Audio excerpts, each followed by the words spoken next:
troli zetu zilikuja zikachukuliwa wakati wa Sunday, wakati hatuko kazi.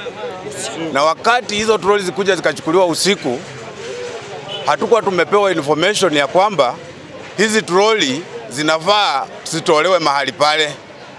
Yaani ina maana hatukupewa notice ya kufanya nini? Wakakuwa wanakuja usiku wanakata wakati sisi wenyewe hatuko kazi. Ile ya kuudhi sana, hizi troli hazikupelekwa kwa store ya Kanjo. Zilipelekwa kwa mtu binafsi kwenda kuziuza. Mtu kama huyo sisi tutamuita kama mwizi. Na wakati alishikwa, tukaenda kula akashikwa akapelekwa Central Police. Hakulala Central Police, aliachiliwa. Kutoka hapo hatuna information yoyote, hakuna mtu yoyote amepata information atalipwa troli ama hatalipwa. Na zote zimeshapotea. Na troli zaidi ya 350 zote zimepotea, zingine ziko Central Police, zingine ziko Kariobangi. Ilikuwa na matroli hizi za kubeba mzigo na hizi zingine za mayai.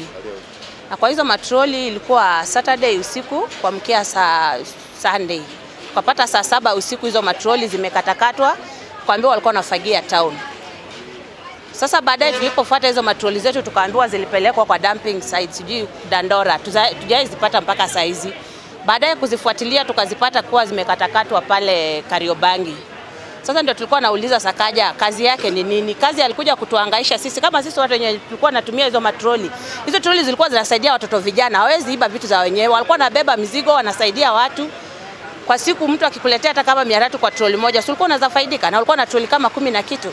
Sasa hizo troli zote zimeenda, tumebaki hapo hivyo, na hizo ndio zilikuwa biashara zetu na ilikuwa inatusaidia kulinda. Sasa tunaomba gavana kama anaweza tusaidia, atusaidie, aturudishie hizo matroli zetu, atulipe. Juu yeye mwenyewe ndiye alisema wamekuja kufagia town.